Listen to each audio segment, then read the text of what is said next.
목요일 아침입니다. 로마서 12장 1절 2절 말씀, 어제에 이어서 한번 더 생각을 해보려고 합니다. 이 1절 2절 2절 말씀은 하나님의 백성들 가운데서도 특별히, 그러니까 쉽게 말하면 구원받은 자들이죠. 구원받은 자들의 삶의 원리가 무엇인가를 가르쳐주고 있습니다. 그리고 이제 3절부터 가면 이렇게 사는 삶의 구체적인 실천 내용이 뭔가를 이제 보여주고 있는 건데요. 일종의 서론 혹은 개론 같은 역할을 한다라고 볼 수 있겠죠. 그래서 좀 중요한 구절이라서 한 번 더 생각해 보려고 합니다. 어제 우리가 생각해 봤던 것처럼 너희 몸을 드리라, 거룩한 산 제물로 드리라 하는 이 말씀을 좀 생각해 봤습니다. 거룩한 산 제물로 드린다. 원래 구약의 제사는 아시다시피 죽어야 되잖아요. 그런데 여기서는 살아있는 채로 산제사라고 산제물로 드리라라고 말씀을 해요. 여기에 이제 신학적 의미가 담겨 있다라고 볼 수 있겠죠. 왜 그렇습니까?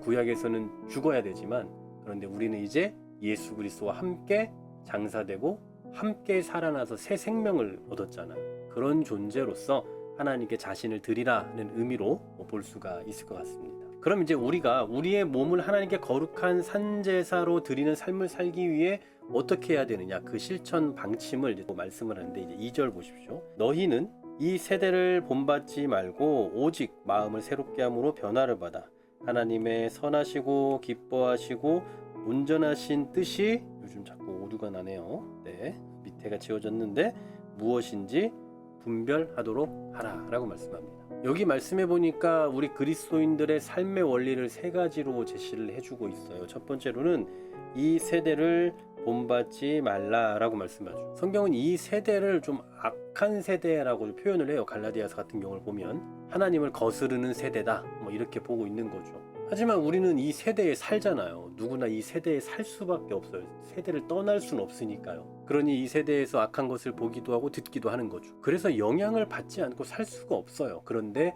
그럼에도 불구하고 이 세대에 살면서도 세대를 본받으면 안 된다라고 말씀하는 거죠. 자, 두 번째로는 마음을 새롭게 함으로 변화를 받아야 돼요. 이게 요즘 업데이트되고 나서 죄송합니다. 네, 마음을 새롭게 함으로 변화를 받아야 됩니다. 마음이 뭡니까? 우리 사고하고 생각하는 거잖아요. 이 마음이 새롭게 돼야 된다는 거예요. 우리 그리스도인들에게는 변해야 될 것이 있고 변하지 말아야 되는 게 있어요. 일단 예수님을 주님으로 고백하고 하나님의 신실하심과 사랑을 믿고 하나님의 말씀을 따르는 그 삶은 변하면 안 되죠. 그럼에도 우리가 변해야 될 게 있다면 죄를 버려가는 삶을 살아야 돼요. 우리에게 있는 성숙하지 못한 삶도 계속 변해야 되고요. 하나님의 사랑을 더 풍성하게 경험하는 것도 계속해서 변해가야 됩니다. 그런데 문제는 세상에서 우리가 변화한다라는 건 정말 가장 어려운 일이에요. 사람은 잘 변하려고 하지 않는 습성을 갖거든요. 자기가 가지고 있는 거 절대 내려놓지 않으려고 한다고요. 그런데 오늘 뭐라고 말씀합니까?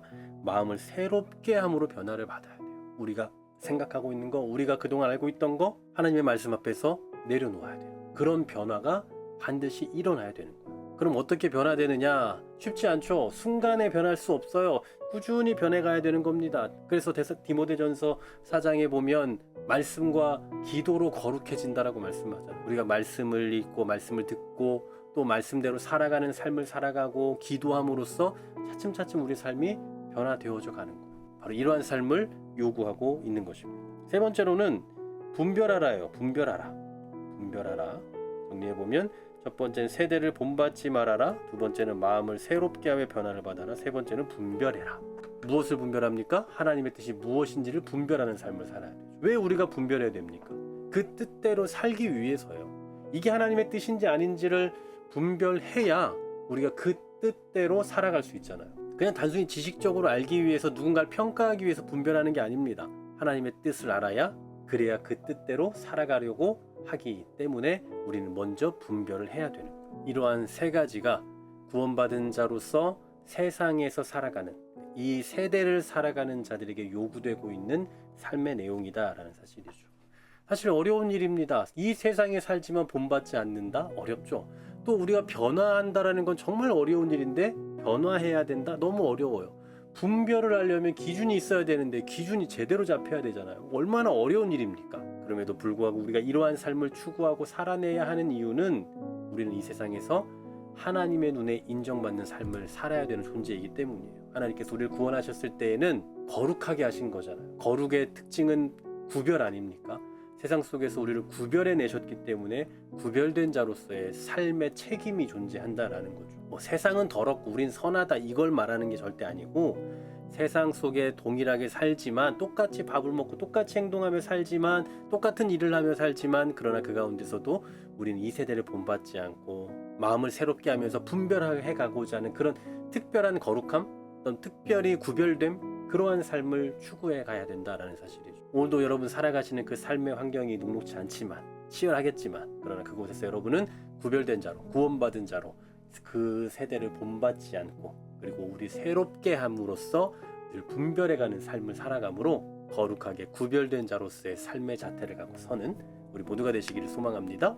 하나님 감사합니다. 우리를 구원받은 자로 삼으셨다라는 것은 우리에게 특별한 사명을 주셨고, 또 세상 속에서 구별된 자로 부르셨다라는 그 의미라는 것을 기억하게 하시고, 오늘도 우리가 살아가는 그 삶의 자리에서 정말 구별된 자로 살아가는 것이 결코 쉽지 않지만, 오늘도 살아내기 위해 몸부림치며 나아가는 우리 모두가 되게 하시고, 그럴 때마다 우리에게 주시는 그 새 힘과 능력을 공급받게 하여 주시옵소서. 예수 그리스도의 이름으로 기도하옵나이다. 아멘.